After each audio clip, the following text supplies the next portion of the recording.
Hello, it's me again, Dr. J, with our second week's lecture in MODR 1730, Reasoning About Social Issues. Today, we're going to be learning how to do critical reading, meaning how to read text critically, and I'm going to be demonstrating some specific techniques for that, which I hope you will find useful. I'm going to show you how they work using an example, and then you're going to get to practice them in tutorial and at home. We have an assignment that's due next week called Critical Reading Assignment Number 1. Creative name, I know. And although it's early in the term to have an assignment, I can promise that you're not going to find this difficult or time-consuming. Like I said last time, I'm basically assigning homework. I just don't like to call it homework. This sort of stuff we'll be doing, reading text critically and stuff like that, can be fun if you approach it with the right attitude. And I feel like the term homework tends not to promote the attitude that I have in mind. The word homework, to me, makes it sound boring, but it's really not. All you're going to be doing is practicing the skills that I show you in this lecture, and you have to practice them because you only learn skills through practice. You might watch me go through a text and think, I can do that. But trust me, if you don't practice it on your own, it'll be a lot harder than you think. It looks easy when I do it because I have years of practice already. But it's not the sort of thing that comes naturally to people because we're not used to it. You'll see what I mean. Critical thinking broadly, and critical reading in particular, is a matter of developing certain habits of thought. And the assignments and tutorial practice are things you need to do to develop these habits. When I've taught this course in the past, and I didn't give people weekly homework and make them practice the stuff, they would go into the tests, because I had more tests back then, they would go into the tests feeling confident and then discovering they weren't as well equipped as they thought, and so they didn't do nearly as well as they expected. Now, getting bad grades is part of the learning process, because if things like tests and essays and assignments only required you to do things that you already knew how to do, you wouldn't be learning anything. But what happened there was preventable, and I've learned how to prevent it. Like I said before, this course explicitly teaches the skills that normal courses don't really devote class time to. And in those courses, they sort of expect you to pick it up as you go along. So frequently, in those other courses, you're not prepared to write or reason at the level required by the essays, so you don't do very well. Then, when you get your essay back, you ask a professor why you didn't do well, and then they tell you the things that they could have told you before you wrote the essay, but they were too busy teaching the course content. It's fun to be a professor and talk about stuff that you find interesting. Last year, I taught a science fiction course, and my lectures would always run too long because I could talk about that stuff all day. I didn't just talk about science fiction, I talked about the history and culture that led to it, and there's basically an unlimited amount of things you can say about that stuff. It can be hard enough to get through the content in the time you're allotted, so most people don't want to sacrifice their limited lecture time to teaching stuff like how to read for subtext. The idea of general education courses is that they don't have to, because you learn it in courses like this one. Out of all the courses that I've taught, modes of reasoning, this one, is the hardest to teach, and that's one reason why I keep revamping it and trying new things. This creates a lot of work for me, but I keep volunteering to teach these courses because I think they're important. Important not just for succeeding in your other courses, but for your life generally. You see, we're not taught how to think critically. Our education system doesn't prioritize it because our education system prioritizes being able to get a job and function as a worker in a 9-to-5 office type environment. Our culture doesn't really prioritize it either. Our culture is all about productivity and consumption. we aren't encouraged to ask questions, and we're not expected to think about the reasons for our beliefs. I mean, I understand that sounds like work, and who has time for more work nowadays? I don't think I've played a video game in 6 months. The Witcher 3 came out in 2015, and I'm not even halfway through it yet. But life is so much more interesting when you understand the reasons for things. It's not just a matter of making better decisions, although critical thinking does really help with that, like I was talking about last week. You find that before you started questioning things, it was like you were walking around half asleep or something. Knowing, for instance, why weekends exist isn't just important for political reasons. Weekends exist because of unions. It's cool to think about how there didn't used to be weekends, and then a lot of people fought really hard, and then the world changed. It's hard to express, but when you develop the habits of a critical thinker, it's like you used to see the world in black and white, and now it's in color. It's like there's more world. Now, you might be thinking, having a more full and fulfilling life sounds nice and all, but I need a job. Well, that's where you're in luck. You're already taking this course anyway. Maybe you have to take it to get your degree. That means you don't have to choose between learning how to become a critical thinker and becoming qualified for a job. You can do both at the same time. And of course, critical thinking will make you better at your job too, especially the critical reading and writing parts. You can find the assignment on our e-class page that I showed you last week, and you can also find the syllabus, which has been updated with my office hours and possibly some other stuff as well. My office hours are 5:30 to 6:30 on Mondays and 4:30 to 5:30 on Thursdays. And you can find me in my office at 318 Founders, third floor of the Founders Building, or you can talk to me by clicking the link, which you can find on the syllabus and also on eClass. You're totally welcome to come by my office, but I realize that because this is an online course, some of you may not be in town, and also you may just find it more convenient to talk to me over Zoom. Remember that the link will only work when I have the Zoom call opened, meaning during the actual office hours. If you can't make it during the office hours, no problem. Just email me and we'll set up an appointment. Okay, on to this week's topic. Critical reading is a specific form of active reading. Active reading is a term that we academic teacher, lecture, talkie types like to use, and it differs from passive reading, or what we normally call reading. It is a way of reading which involves actively engaging with a text. The kind of reading that you're used to is a bit like watching TV. There's a sort of one-way transmission of information from the screen into your eyes and hopefully also your brain. Active reading is a process of engaging in a dialogue with the text.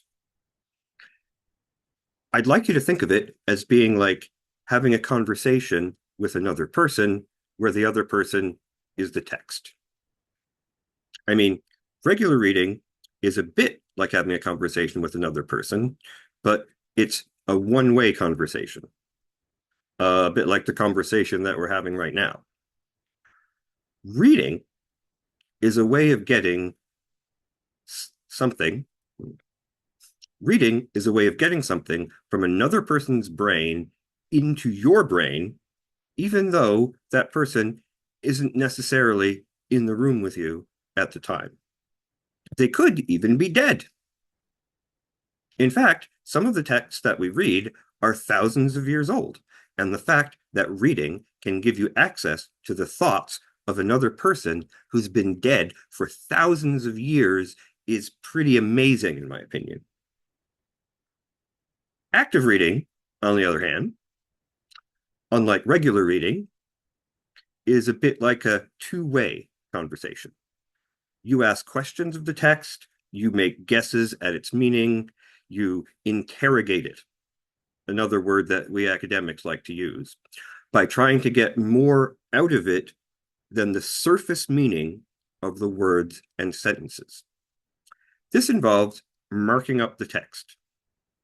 I bet some of you have been taught that it's sacrilege to mark up books, and this sort of goes along with an attitude towards texts and towards learning that I want you to get away from. Books are not your elders that you have to listen to respectfully. Books will not get mad at you if you interrupt them. Moreover, they were written by people who had a limited perspective. Everybody has a limited perspective. That's what perspective means. They had a limited perspective and also motives and assumptions that they might not even be aware of. The smartest people make mistakes, and this goes for your teachers too. Whoopsie. That was a mistake, and it was a complete coincidence. That happened by accident, that I accidentally changed the slide there. So as I was saying, the smartest people make mistakes, also people like me, and that goes for your teachers too. I will make mistakes. And I don't mean mistakes like posting a lecture video a day late because I forgot to click send and then went to bed. What an oddly specific example. I mean something more like I will probably confidently state in lecture things that a couple of years from now I will have decided is wrong, actually. One of the great things about teaching, I can't believe I did it again. But while we're on the topic of critical reading, I want to take this opportunity to remind you to think critically about what your professors have to say as well. They're your professors because they have specialized knowledge, of course, but you also know things that they don't know. And anybody can have an off day. Okay, now back to marking up texts. Obviously, you shouldn't write in books that you don't own, and I recommend that you always make notes in pencil in case you want to make changes later. So when you're doing the assignment, I want you to print it out so that you can write on it. If you can't do that for some reason, you can do what I'm going to be doing in this lecture instead, because it's not really feasible for me to have a text and write on it with my hands, with my camera set up and all. You know what I mean. But when you see when you see what I'm doing, I think it'll be clear that marking on the text is better and faster and more efficient. You'll be submitting your assignments to your tutorial leader, and in your tutorial, they will tell you whether they want you to submit the hard copies in your next tutorial or if they want to receive them through email. If they do tell you that they want you to email them to you, you can either scan the marked up text or take a picture with your phone and attach it to the email as a, what do you call those things? I know it's on the tip of my tongue, an attachment. Okay, is that clear? Are there any questions? Are you sure? Right. Let's talk about texts. What is a text? Well, when I say text, I'm going to be using it in one of two ways. One is the normal meaning of the word, which is a piece of writing, like a book or an online article. But professors in university, especially in cultural studies courses and things like that, also use the word text in a different way. A text, like it says on the slide, can be anything made by a person that contains meaning. A cartoon is a text, even a cartoon without words. For example, here is a cartoon. It contains meaning. I'll stop talking for a moment so that you can read it and absorb it.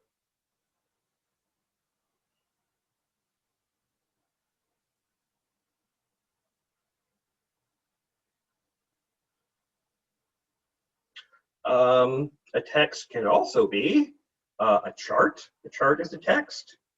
A text can be a meme. A text can be a poster.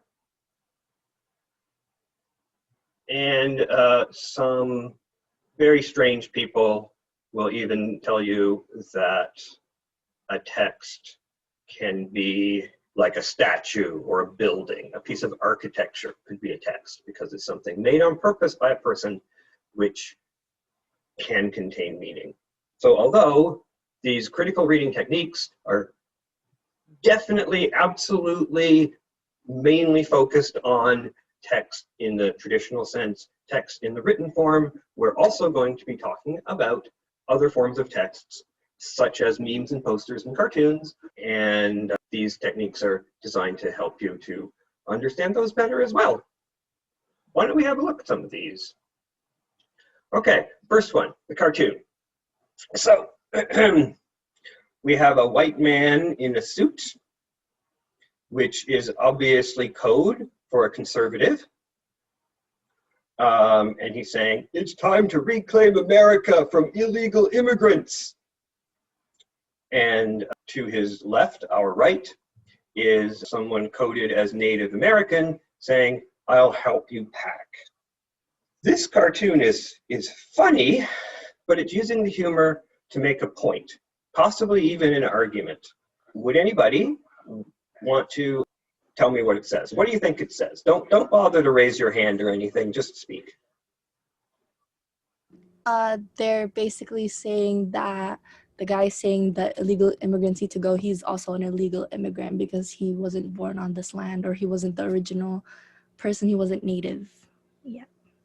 Yes, exactly. Well, I mean, he may have been born here, but the point is his ancestors came here illegally. They took it from other people violently. They stole the land, and therefore that ought to qualify them as illegal immigrants, and therefore this man is a hypocrite. So as you can see, this is a cartoon, and it doesn't contain very many words, but there's actually an argument in it, as in there's a point to be made, and then there's information given to you to support that point. This is a chart. We're not going to talk about this one. This is a meme. And Jesus said unto the hungry masses, go get a job, you lazy deadbeats. Okay, this is an example of a text that you have to understand the background in order to get it. Please, somebody explain the meaning of this for me. So they're basically taking the ideas of a conservative Christian, where they say that generally they believe that poor people are actually just lazy and they can't help themselves, but their belief system is like an oppressed minority who hung out with like the hated people of society and basically wanted to help underprivileged people, but the same people that worship him like go completely against his beliefs. Does that make any sense? That not only does that make sense, it is literally exactly what I was like people exactly are looking for. And hate illegal immigrants, but Jesus was a brown illegal immigrant who hung out with like prostitutes and tax collectors. So it's like, I don't know. And he thought that everybody deserves salvation. Well, a lot of racist Christians believe that, oh, you're just lazy, oh, you're just an illegal immigrant, oh, you're not like good enough, you know? Exactly. My girlfriend was raised evangelical, and even as an evangelical Christian, normally when people use the word evangelical, it's short for evangelical Christian, whom you can think of as just sort of radical Christians, or you can think of them as insane. They say they're all about Christianity, but almost everything they believe is the exact opposite of what Jesus preached. And these are the people who would say, go get a job, you lazy deadbeats, but at the same time, they say that they're Christians. So they're hypocrites. Here is a poster. You're 8 times more likely to be killed by a police attack than by a terrorist attack. What do you think this poster is trying to say? There's a lot of text in the background. Oh, there's a lot of text in the background, which I didn't bother to read before. You are 12,571 times more likely to die from cancer than from a terrorist attack. 13 times more likely to die in a railway accident. What do you think this poster is trying to say? Anyone? I guess it came with the fear of the 9/11 attack, where everybody was basically scared that everything was a terrorist attack. Like if they see a group of Muslims, they're gonna be like, oh, it's a terrorist attack. And this is showing that you're not gonna get attacked by a terrorist attack because it's not likely shown with these stats. Yes, thank you. It's an unreasonable fear, and because it's an unreasonable fear, this poster could be taken as arguing against a number of things. It could be arguing against Islamophobia.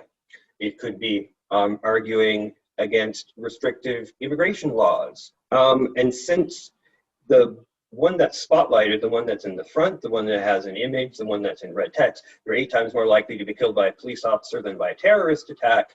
Well, if you saw this in the context of the defund the police movement, then you might think, well, maybe it's not so much about terrorists as about police. Maybe it's maybe we should be more afraid of the police.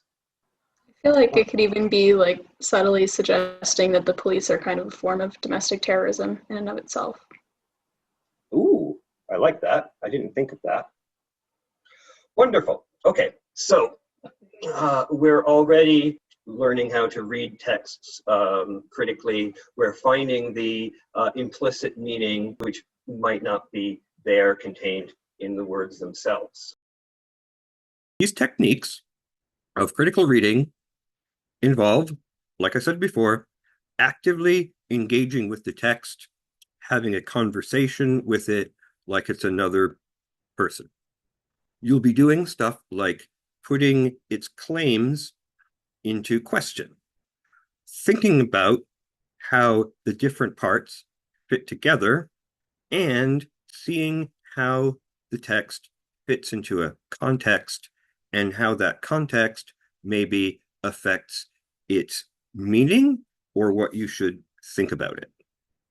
This serves a number of purposes.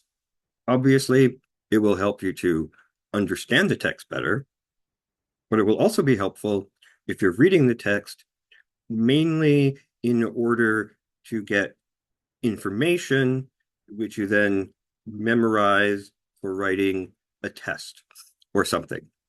Research shows that people remember what they have read better if they incorporate writing into the process of reading. Basically, the more actively our brains are engaged, the better we remember what we read.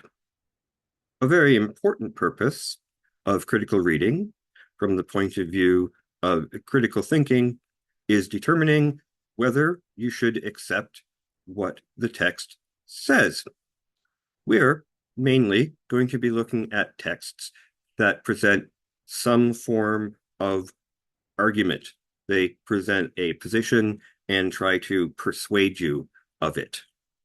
There are a lot of bad arguments out there. This fits in with a sort of theme of this course, which I call logical self-defense. I bet you didn't expect this to be a self-defense course. Keeping yourself from being punched in the head is very important, but keeping yourself from being tricked into signing away your life savings is even more important. A lot of people, especially in the United States, have lost their relationships with their families because they've been taken in by bad arguments, and that's really sad. The last goal of these critical reading techniques that I want to talk about now is preparation for writing essays. You're going to have to write a couple of essays in this course, and you're probably going to have to write more essays in different courses. And to prepare for those essays, you're probably going to be reading texts, and it would be very helpful if you can understand them. Some essays involve criticizing texts, and you will find these techniques really quite helpful with those essays, not with writing the actual essay itself, but with coming up with what to say. There are many different kinds of texts, and one way of thinking of different kinds of texts is in terms of what the text is written for. People write texts for a variety of purposes. Some of them are here on the screen. People write texts in order to inform.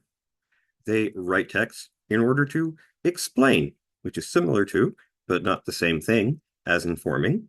People write texts in order to entertain, novels and such, but plenty of nonfiction is written to entertain as well. Many things are written to inform and entertain. Texts can be written in order to express feelings or illustrate experiences. But the kind of text that we're mainly going to be concerned with in this course is texts that are written to persuade. Wait, this is Dr. J interjecting to say that I didn't end up using all of the slides in the PowerPoint for this lecture. Don't worry about that. We will be getting into them in a future lecture, very likely next week. Consider, if you will, the following text.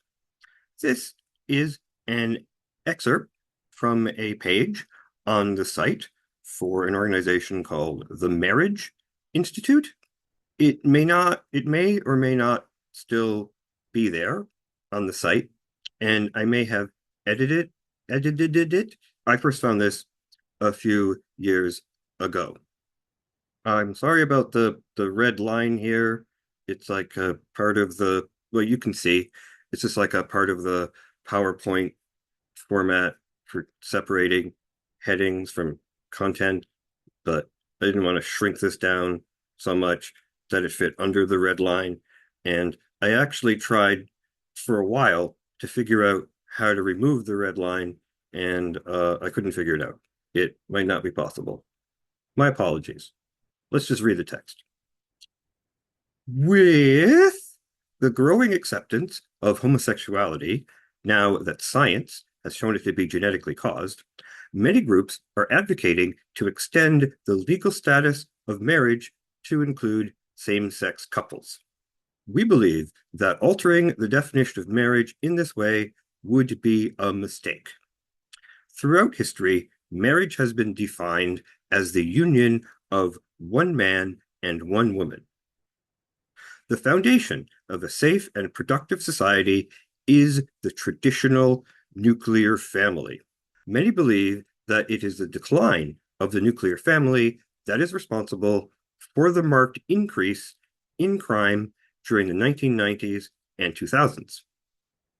With divorce rates of nearly 50% and an increasing prevalence of common law marriages, the institution of marriage is threatened now more than at any time in its history. We must therefore protect it from further harm. Signed, Mr. and Mrs. The Marriage Institute. Do you find this text to be convincing? Why or why not? Perhaps you don't agree with their conclusion, but you have to acknowledge some of their points, don't you? what do you think is responsible for the spike in crime in the 90s and 2000s? Do you think that we should reject the judgment of history about the definition of marriage? Or does it make any difference that gayness is genetic rather than something that's learned? And whether you agree with these people or not, you have to admit that it is worrying that nearly half of all marriages end in divorce, right? Plot twist. Would you be surprised to learn that almost all of these claims are false? Science has not shown that being gay is genetically caused. It's not true that throughout history, marriage has been defined as being between one man and one woman. Notably, in biblical times, polygamy was the norm. Why do they never talk about that? There was no spike in crime during the 1990s and 2000s. We're talking here about the United States. Obviously, it's not meant to be a generalization that applies to everywhere in the world. Actually, in the United States, in the time period specified, crime rates actually went down. It's also not, oh no, my space has been invaded by an invasive super predator. There's this YouTube channel called Clint's Reptiles. This is like a biologist, and he talks about things like clades, but he also has a sort of series where he talks about different animals and whether or not they make good pets. And in the one on cats, he mentions how if you have a cat, you shouldn't let the cat go outside, because if you do, you've introduced an invasive super predator to your local environment. And because the term invasive super predator just is so not fitting Mia here, for fun, I started referring to her as the invasive super predator. I mean, one thing that she does do is invade my space frequently and at the most inconvenient times. But of course, I leave these bits in, because cats are good for ratings. Also, that thing about marriages, half of all marriages ending in divorce. Like, I know that's a cliche and everybody's heard that, but it's not true. It's never been true. When no fault divorce was first introduced in, I think, the 1970s. And before that, it was very hard for people to get divorced.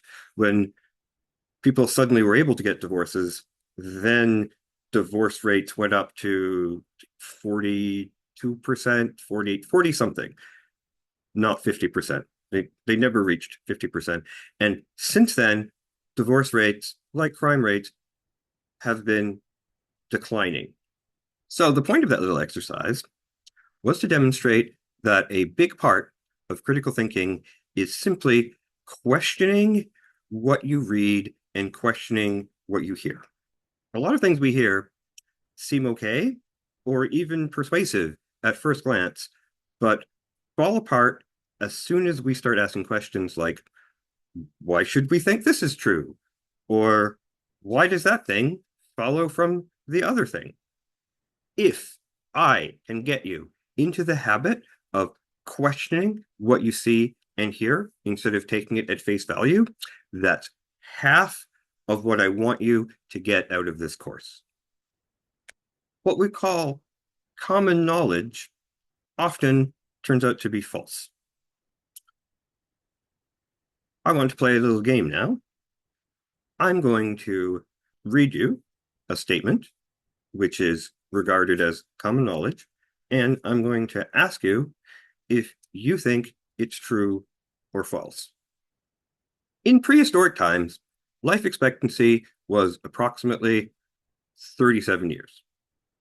I bet you've heard this all over the place, including from quite authoritative sources. Is it true or is it false? Oh, I want you to know, unlike in the other one, some of these are true and some of them are false. I mean, it wouldn't be very much fun if they were all false. Next one. You should drink 8 glasses of water a day to remain properly hydrated. How about this one? Eating a lot of sugar is bad for your health. I'm sure you've heard that. You've probably also heard that regular exercise is a good way to lose weight. What about this one? Cannabis can be addictive. I'm sure you've heard that. What about this one? Have you heard that people only use 10% of their brains? Have you heard that? If you don't keep warm, this is the next one. If you don't keep warm, you are more likely to catch a cold or flu. I feel like everybody's mother has told them that. Last one. A university degree will help you to get a job or help you to get a better job. It comes in different forms. Okay, let's go. As you can see, most of these are actually false. And normally, at this point, we would have a discussion about them. But since there's nobody here with me except Mia, and she can't talk, I guess I'll say a few things about them. In prehistoric times, life expectancy was approximately 37 years. Okay, this has a basis in reality, but then there's an interesting misinterpretation or misrepresentation of the statistics. It goes like this. Prior to the invention of modern medicine, most people died when they were babies. Like about 2/3 of people that were born died before they reached the age of 2. If you didn't die as a baby, you were likely to live about as long as we do. So like you see the math here. So like if you take all of the people that died when they were babies and all of the people that didn't die when they were babies and take an average, then you get an average life expectancy of 37 years. But it's not that people were dying when they were 37, right? They were dying as babies, or they were dying, most of them in their 60s and 70s, just like us. It's just like it's just a quirk of the math, the concept of average. Later on, we're going to be having a lecture where we talk about various ways that statistics can be used to misrepresent information. I don't think was ever a deliberate misrepresentation, but it is a very funny mistake. Okay, just let me finish. Let me finish drinking my water.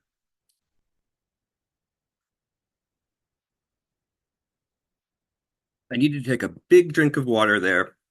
What's the next one? You should drink 8 glasses of water a day to remain properly hydrated. Oh, okay. Yeah, that's also not true. I think this comes from advertising campaigns from beverage companies when they started selling bottled water. Oh, here's an interesting factoid, which is true and is not on the list. In commercials, people are not required to tell the truth. It's not illegal to lie in a commercial. Did you know that? Eating a lot of sugar is bad for your health. True. Do I have anything to say about that one? Funny thing there is, hold on. Props, props. I put a lot of artificial sweetener into my coffee. So people are forever telling me artificial sweeteners cause cancer or something.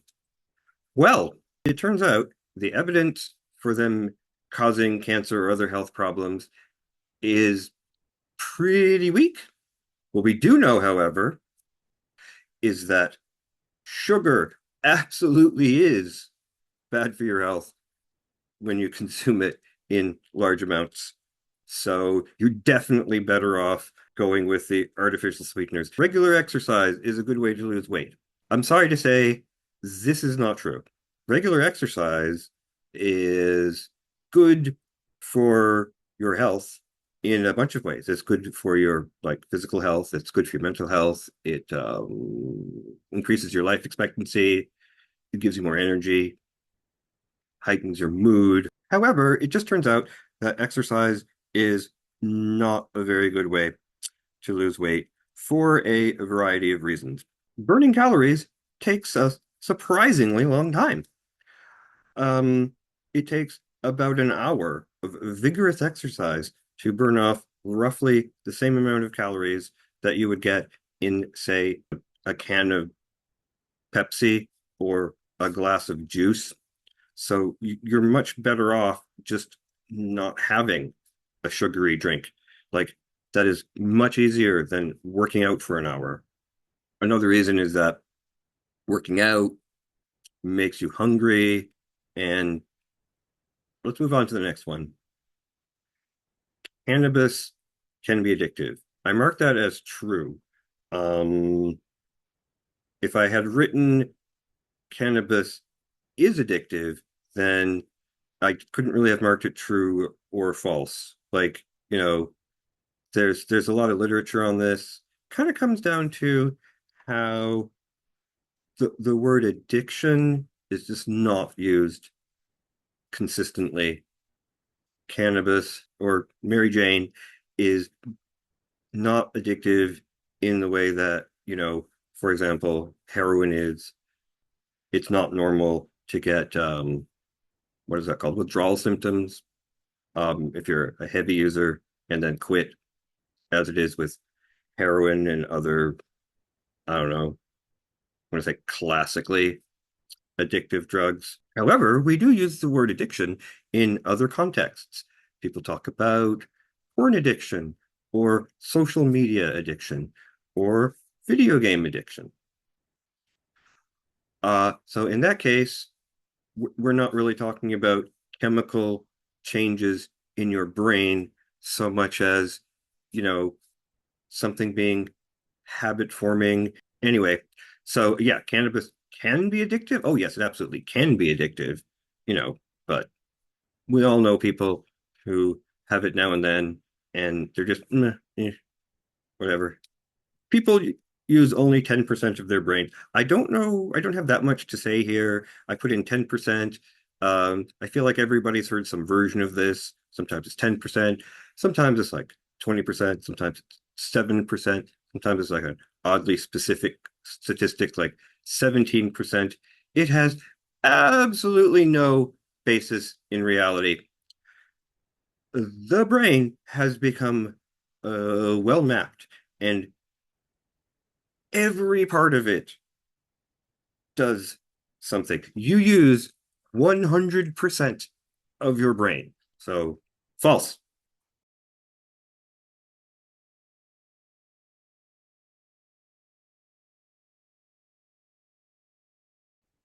We're going to break here. And in the second video, I'm going to talk about the specific critical reading techniques and show you how they work by going through a text and applying them.